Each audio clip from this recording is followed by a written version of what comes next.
testing, excuse me, which one is best. And our presenter is Dr. Scott Dolejs. Dr. Dolejs is a colon and rectal surgeon at FPN's Indiana Colon and Rectal Specialists in Indianapolis and Mooresville. He is a graduate of the University of Wisconsin School of Medicine in Madison, Wisconsin. He completed residency training in surgery at Indiana University and fellowship training in colon and rectal surgery at FPN Indiana Colon and Rectal Specialists, Indiana University. He's board certified in colon and rectal surgery, specializes in the diagnosis and treatment of diseases of the colon and rectum with an emphasis on screening for colon cancer, the surgical management of colorectal cancer, hemorrhoids, diverticular disease, and inflammatory bowel disease. So thank you very much, Dr. Dolejs, for taking the time out of your busy schedule to present for us tonight. We really appreciate it. All right. Well, thanks for having me. Hopefully we will not go the whole hour and, get out of here and have some fun. We're going to talk about something that's near and dear to my heart. We do a lot of screening for colon and rectal cancer. And when I was asked to give a talk, I thought about, hey, what do most people ask me about most when I see people out on the street? And a lot of times it's, when should I get screened? What should I get screened with? So that's what we're talking about today. I don't have any disclosures. We do a lot of colonoscopy, and I think if you ask everybody in our group, we all have gotten our screening colonoscopies when we're due and believe that colonoscopy is the right way to go, and we'll talk about why that is. So the learning objectives for today are going to be to describe the various options for colon and rectal cancer screening, to understand the rationale and limitations of stool testing, and to understand the rationale and limitations of colonoscopy. So just to kind of start it off, why are we talking about this? Why do we do this? Well, 53,000 Americans are expected to die from colorectal cancer this year. It is the second most common cause of cancer-related deaths. And it's really unfortunate because for the most part, it should be preventable. Thankfully, the incidence in patients over 55 is dropping. That is in a large part due to screening because the rate of colon and rectal cancer is rising in those less than 55 and those people who are not exposed to screening. So screening and colonoscopy saves lives, prevents cancer, but that's why we have moved the screening age down to 45 because it's been rising in those who are not eligible for that. So why do we do this screening? Well, it saves lives. Good data that we save somewhere between 24 to 28 colorectal cancer-related deaths per 1,000 persons screened. It prevents cancer. Again, about 50 cancers that are prevented per 1,000 persons screened, and it's cost effective. So per year of life saved, it's less than $15,000. And for most, cost effective studies, that is a pretty excellent price to pay for a year of life. So where are we at in Indiana? How are we doing with our screening? So in Indiana, we're doing okay, not great, not horrible. About 68% of patients are up to date on their screening tests. So certainly there are some states that are better, some states that are worse. We're kind of middle of the pack as far as the country goes. Can always do better and always do more. And we're going to talk about a whole bunch of different ways to get screened because really the overall hope and goal is to get everybody screened with appropriate screening tests in whatever way a patient can do it. And we'll talk about what we think may be best, but in the end, any screening is better than no screening. So how do we screen? Obviously we have colonoscopy. There are FIT tests and other stool-based tests. Stool DNA-based tests or the Cologuard, that's a box that everybody's probably familiar with. At this point, CT colonography down there in the bottom left, and maybe some of the future might be blood tests. So we'll talk about all these different options. Now, one thing that I just want to start off mentioning is when we're talking about screening, in this presentation, I'm going to be talking about screening average risk patients. So what about screening tests for high risk individuals? So that would be patients with a family history of colon cancer, an advanced polyp, a personal history of colon cancer or a polyp, a personal history of a positive FIT or stool DNA test, personal history of inflammatory bowel disease or known familial genetic syndrome. I'm saying it's a trap because for all these patients, they are considered high-risk screens and they are not eligible for things like the FIT test, Cologuard, stool-based test. These patients need a colonoscopy. And the number of times that we see someone like this who had a colonoscopy, had a polyp, and then for some reason 5 years later gets a Cologuard rather than a colonoscopy and it's positive. We see that all the time. And these patients should really get colonoscopies and not get a Cologuard or any other stool-based tests.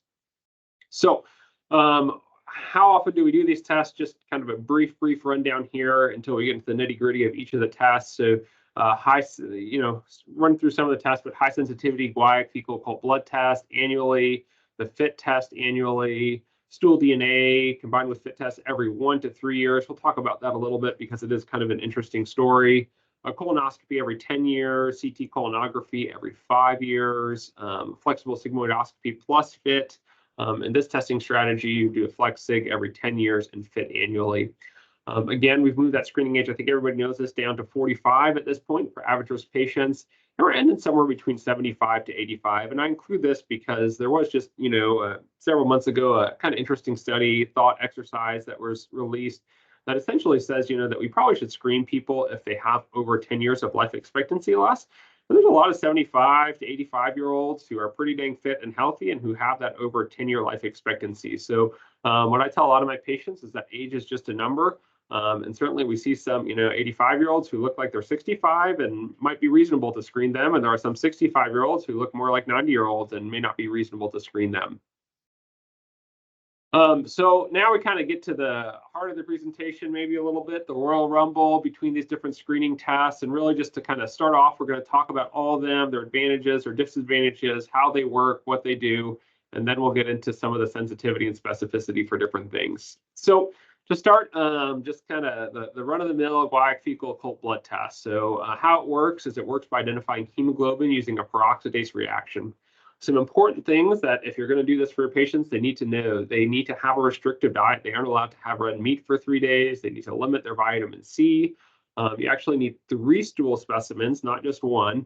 And importantly, never use after a DRE because not infrequently, even in my medical school life, I remember seeing this done. DRE was performed and then a guaiac fecal occult blood test was performed on that. But sometimes you can just induce a little bit of cracking, a tiny bit of bleeding that will cause that guaiac fecal occult blood test to be positive. It's not designed to be used in that way when you're actually screening for colon and rectal cancer. Just one other note, a lot of times we do find that somebody has bright red blood per rectum and they have a guaiac fecal occult blood test measured, and that's almost what this card is showing. If you have bright red blood per rectum, that's bleeding and probably doesn't need a fecal occult blood test to say that there's blood there. What are the advantages of the fecal occult blood test? It's non-invasive and you don't need any procedural sedation.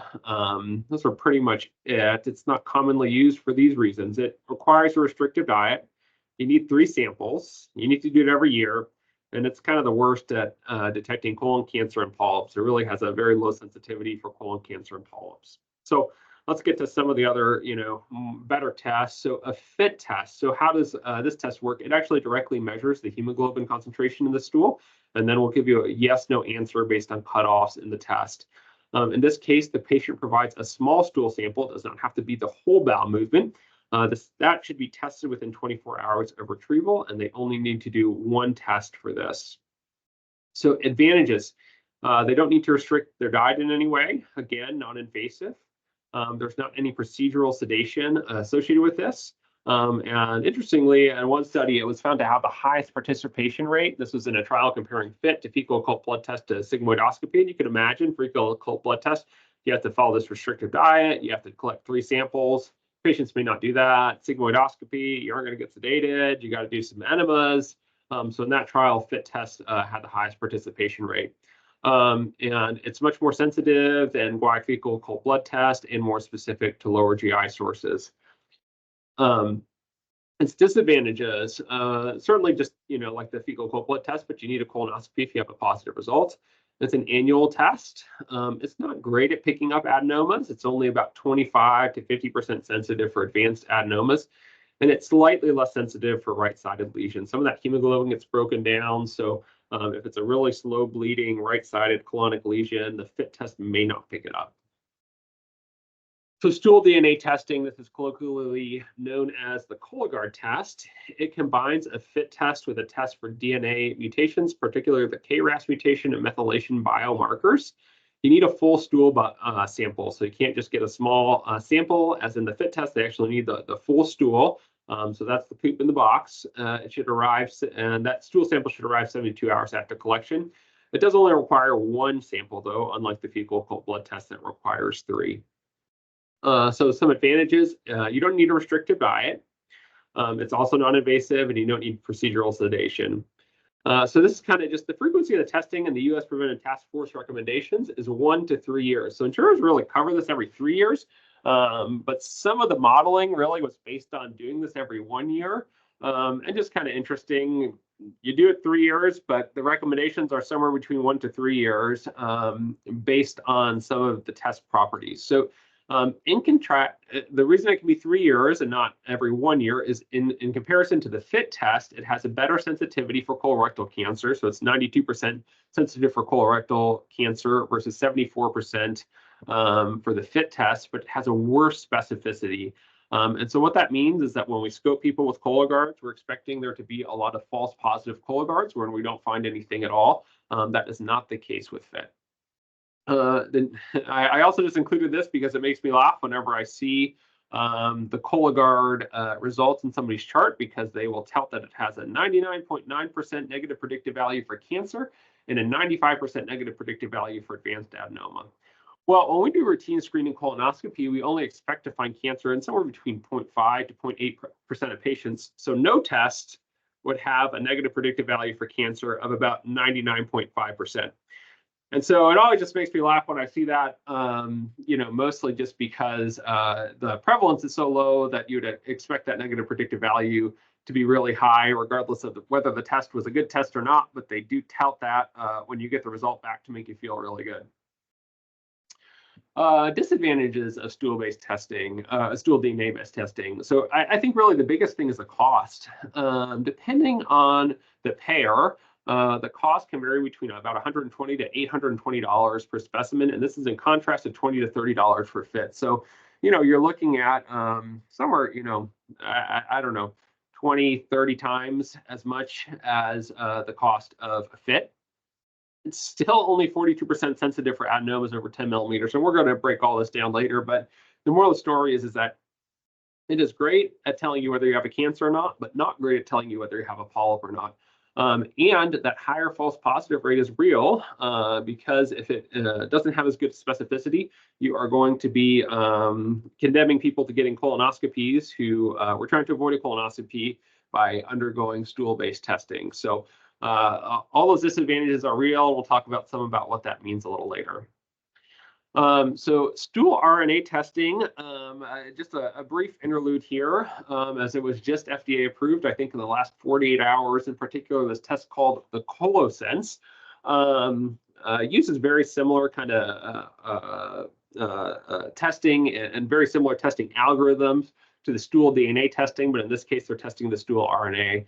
The sensitivity specificity is almost identical to the Cologuard, so it is going to be another option that you hear about that's going to be marketed, that people are going to come to your office to try to sell you on, but pretty much between this and the Cologuard, they work about identically. So now getting into some tests where we're actually looking at things, CT colonography. So how do you do it? It does need a bowel prep. So that's kind of, the biggest limitation as far as colonoscopies and people wanting a colonoscopy is for CT colonography, you still need a bowel prep. There is a laxative-free option where in an oral preparation that tag stool is used. I don't know of a lot of places that use it in particular because it has a worse sensitivity when you do this. The patients then get on a CT scanner. They have a rectal tube inserted and their colon is filled with CO2 or air. And then they go get run through the CT scanner. And one interesting thing, one note that we'll talk about a couple times, but the CT scan can find other incidental findings. So the advantages in contrast to a colonoscopy is that it does not need any sedation. You can do this every 5 years compared to the stool-based testing that might be a little more regular than that. And it has the best sensitivity for adenomatous lesions after colonoscopy, so it's better than stool-based testing for that. And certainly you can find things incidentally. Now, the disadvantages is you still need to prep. It can be uncomfortable because they got to fill the colon up with gas. And I put the incidental findings as an advantage and as a disadvantage, as a lot of times we find things that, sometimes are good to know, but sometimes just result in more testing and more worry for the patients and would have been better to be not known. They do need a 5-year follow-up after a negative result rather than a 10-year. That would be what you would see with a colonoscopy. There are a couple centers, I think, in the country that have these systems where if you get a CT colonography and it shows something, you can get a colonoscopy the same day, but those are only a couple places in the country. So in general, if something is found, they're going to need to do another prep. So that brings us to colonoscopy. So, the biggest kind of downside or the biggest thing to stress for colonoscopy is that it does need a prep. Poor preps really minimize our ability to see things. It typically does use sedation. Now, interestingly, in other countries, that's not necessarily true, but in our practice and a lot of practices, while we can do them without sedation, and if patients request them without sedation, I think most of us are happy to oblige that request. In general, it will use sedation, and usually now we're using anesthesiologists to give propofol, which is great as patients wake up pretty quickly thereafter, have a nice smooth course during the procedure, and can go about their day without any kind of hangover or fog. Colonoscopy really is the gold standard. So advantages, it without a doubt is the most sensitive and specific, and additionally then will allow for treatment rather than just screening. So all the other tests will just allow for screening, and the colonoscopy actually does the treatment. If it's normal, it does not need repeated for 10 years. And interestingly, there was also just study released this week really that suggested that maybe a normal scope in certain populations, maybe we could scooch back that screening to 15 years. That's not ready for mainstream yet, but we may even push that back further. The disadvantages. Time off work. If we're going to sedate you, you need to have that day off of work. And some people are worried about the prep the day beforehand and needing to be on clears the day beforehand, so want to take 2 days off. Now, one thing that I will just highlight in our group is the vast majority of us at this point offer some Saturday scope days. So if you have a patient who that is a huge limiting factor is a time off work, have them call us, let us know. We're happy to work them in for Saturday scope. It still is possible to miss lesions. The miss rate we'll go over later, but it's way lower than any of the other modalities, but still is possible. And it does have the highest risk of procedural events because this is a procedure. So about 2 in 1,000 patients require hospitalization after colonoscopy. Now, I think this is important, is that 85% of these events occur in the setting of a polypectomy. Now, why I think that's important is because all these other stool tests that say, oh yeah, we're less invasive. Well, yeah, that is true, or they have a lower risk of procedural events. That is true. But if they show something, if they find a polyp that ends up needing a colonoscopy, well, most of the events that happen in a colonoscopy happen in the setting of a polypectomy. So those patients are going to end up getting a scope and a polypectomy anyways, and they're still going to be exposed to this risk. So, the risks are low, they're there, and mostly in the setting of a polypectomy, which I think is an important thing to stress. What about barium enemas? This used to be an old thing that we used to do. And it has essentially been abandoned as a screen for a couple of reasons. One, we're better at scoping than we used to be, so lower need for a subsequent test if a colonoscopy is normal, or if we can't get through a colonoscopy, I should say. And then the other thing is that we have CT colonography available if we need it, and that's a much better, much more sensitive and specific test than barium enema. So as a result, barium enemas have essentially gone by the wayside. What about flexible sigmoidoscopy? Certainly, there's good studies. Kind of our first really good randomized data that said that screening saves lives came from a trial using flexible sigmoidoscopy and fecal occult blood test. But there isn't a huge role for this for a couple of reasons. They still need to do some form of prep, usually involving enemas. And I don't know, for me, if I had to choose to do enemas or bowel prep, I probably would do a bowel prep. Most patients, when they get a colonoscopy, would rather be asleep than when the big reported benefit of flexible sigmoidoscopy is that you can do it in the office and do it with patients awake. If you are going to do flexible sigmoidoscopy, I think combining it with a FIT test to have some surveillance of the rest of the colon is a good strategy. What about colon capsule endoscopy? Certainly it works. It's only approved if there's an incomplete scope, but in that case, you could just use a CT colonography as well. It still needs a full bowel prep because the camera can't see through poop any better than we can with a colonoscopy, and the sensitivity and specificity is pretty similar to the CT colonography. And then this last little plug about blood-based tests. This might be the future. We'll see what happens. There's just a New England Journal of Medicine paper published last month about this using a cell-free DNA test that showed a sensitivity for detection of colorectal cancer of 83% using these blood-based tests. Now, the problem with this right now, at least, is the sensitivity is only 13% for advanced precancerous lesions. And you can just imagine they're trying to, pick these little tiny bits of DNA in the bloodstream out, looking for mutational analyses. And you can imagine how hard that would be for a polyp that doesn't have a ton of changes yet. So, it might be the future for colorectal cancer, surveillance for follow-up. And certainly if you had a patient who, if and when this is approved, if is unwilling to poop in a box and unwilling to do anything else, certainly something to consider. But those are its limitations for now. But certainly is an interesting space that who knows, maybe in the future they'll find something for polyps as well and put us out of a job. So that was kind of the brief, or not brief, but the rundown of all the tests. And now we're really going to dive into really the Royal Rumble, comparing each test side by side as far as sensitivity goes. So to start, this is based on some modeling data, but how many cancer cases can we actually avert per 1,000 individuals with the various tests? And what I want to highlight here is really comparing, again, colonoscopy to those stool tests. So in every 10-year colonoscopy, you're saving about 61 cases of cancer per 1,000 individuals. In contrast, for the FIT, you're at 50. And interestingly, the Cologuard, the stool DNA FIT combo that's only done every 3 years, actually saves less cancers at 47%. So this is where, that modeling of should you do the Cologuard annually versus 3 years comes into play just a little bit. And it's kind of interesting, but again, we're limited somewhat in what we can get approved. And certainly the Cologuard done every 3 years actually averts less cases of colorectal cancer than the FIT at a much higher cost. What about the number of deaths averted? And I didn't really highlight anything here because the number of deaths averted are about the same. And at first that might seem counterintuitive. How can a colonoscopy avert more cancers, but not avert more deaths? And I think actually, if you think about it, it makes a lot of sense with the data that we're going to move forward and what we've already talked about some, wherein, the colonoscopy is going to pick up polyps. Removing polyps is likely preventing some cancers from happening. The other tests are not as good at picking up polyps, but if you do them and do them consistently, you'll pick up the cancer, pick it up at an earlier stage where it is less likely to cause death. And so diving into some of that, well, what's the sensitivity of these tests for colorectal cancer? So again, the gold standard colonoscopy, what we see here is a colonoscopy picks up 95% of colorectal cancers. Not perfect, admittedly not perfect, but better than any of the other tests. In contrast, CT colonography is at 84%, FIT test 74%.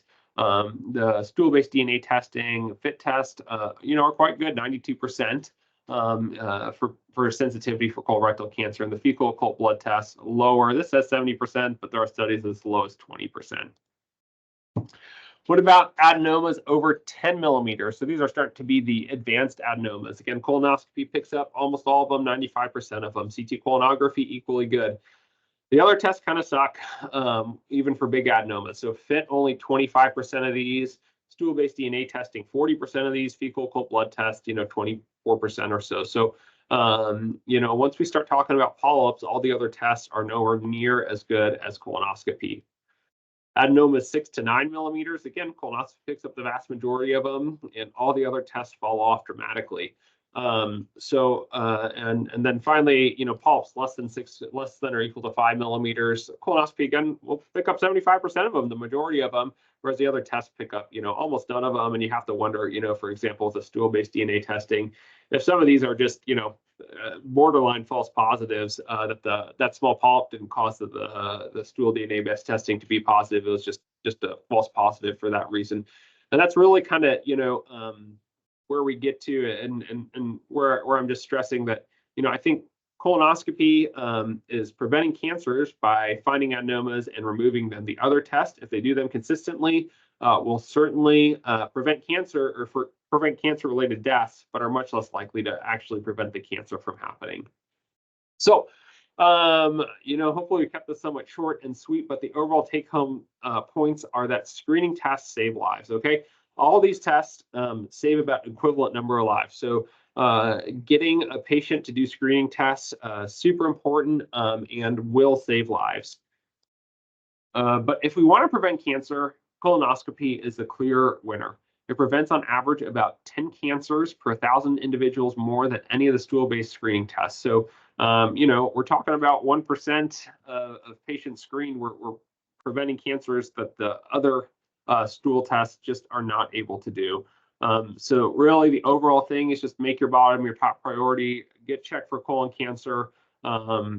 If a patient is willing to do a colonoscopy, for all these reasons, I think it is by far the best test to get done. But if not, doing something is without a doubt better than nothing.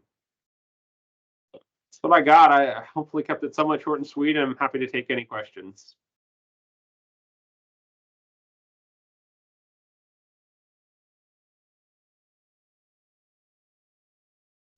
Hey, Scott, this is Joe LaRosa with the ACO. Can you hear me? Yep.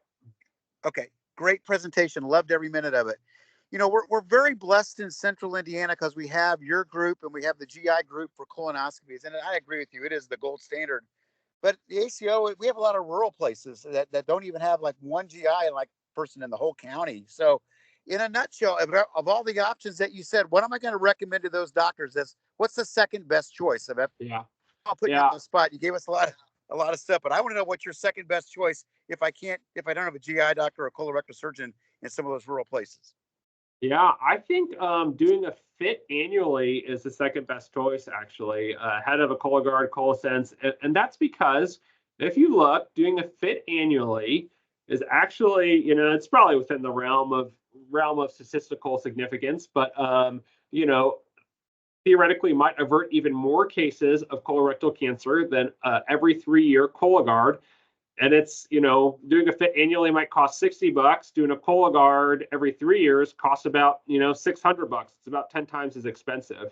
And additionally, the fit test requires a much smaller stool sample for the patients to collect. They don't have to collect a whole bowel movement. So I think for those reasons, I think, the fit annually is a better screening strategy. It's what a lot of other countries have adopted over the Cologuard, unless we have new stool-based DNA tests that come out that are better than what we're at right now. Like I said, that the Colosense, that stool-based RNA test that's coming out, works. It's pretty much identical to the Cologuard, so I don't think that will be any different. So at least for now, I think a fit annual test is the second best option. Great, thank you. A follow-on, it's Randy Moore from corporate. A follow-on question related to the location, rural, volume, et cetera. Literature suggests that there's a 2 to 3-fold difference in effectiveness and complications based on experience, top quintile versus lower quintile, with I think lower quintile being like less than 140 colonoscopies a year, and the top quintile maybe I think it's greater than 350 or something like that. Any experience, thoughts there, and what that means for individuals? Yeah, that's a great question. We're a very high volume center. Right. We all do so many a year. So I think again, I think even with that, this is real world data. I think colonoscopy is still the best approach. Again, any screening better than no screening. So if somebody doesn't have access, if they are in those rural areas, certainly any screening with fit-based tests are better than no screening. But not doing poor scopes, low quality scopes, your miss rate of polyps is going to go up. Your miss rate of things is going to go up. Still, I think, certainly good thing to do. But I think absolutely you're starting to have to weigh risks and benefits of those different options in different care settings for sure. And a follow-on question here with same type of variation in the user in the proceduralist experience is what about the completeness of exam, right side, getting in the right side and being able to visualize, especially sessile polyps and that. Yeah, no, I mean, I think it's absolutely true. Although the interesting thing here, right, is that if you look at the mean cases averted in this slide right here, that the flex sig every 10 years plus to fit annually averts the second most, amount of cases of colorectal cancer, and that's that's not getting into the right side intentionally. So I think if that was what the capabilities of a clinic were to do a flex sig and an annual fit, it actually is kind of the second most cases of colorectal cancer averted. So not a horrible testing strategy, and better than an every 3-year Cologuard without a doubt. Putting you on the spot even more is, as a high volume group, obviously has you guys have so many things you do so well. How important do you think it is to hit those minimum volume thresholds? Yeah, it's really interesting, to me at least, thinking about my own training and where I'm at and how many scopes we do now, and the literature says that you need to do about 600 scopes before you are good enough to pretty much go out on your own. That's what the GI literature says. And then if you look at thresholds for colorectal surgeons when they're graduating their training, I think it's like 150 scopes that they have to do. Now, in our training program, we did something like 700 to 800 in training, plus whatever we did in residency. So we did way more. But even if you look at colorectal surgeons that are coming out, they're doing way fewer scopes. And we've kind of started to study our experience a little bit, wondering if maybe just the technical aspect of surgery might help colorectal surgeons, because we do a lot of other technical things aside from just colonoscopy that maybe translate to colonoscopy. So we're kind of looking at that somewhat in our group about how many scopes does an actual colorectal surgeon need. But the GI literature is pretty clear that you need to do like 600 plus scopes to be competent. And that's a lot of scopes that very few, even colorectal surgery training places will do. Almost no general surgeon is coming out with that number of scopes, and I can't imagine any general surgeon is. So there certainly is going to be a pretty steep learning curve, and if you're only doing 100 scopes a year and come out a residency only doing 150 scopes in your training, that probably are not doing the best exams in truth. Thank you.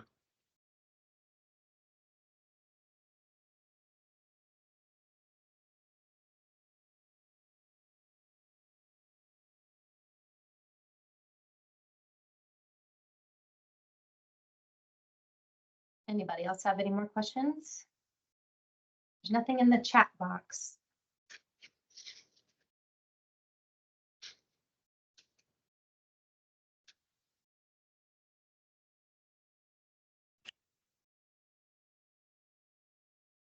Okay. Great job, Scott. Exactly, Rudy. Thanks, everybody. Thanks for coming. Hopefully you guys can enjoy your evenings. Thank you, Scott. Yeah, thank you so Great much, Dr. presentation. Dolejs. Thank you so much. I really appreciate it.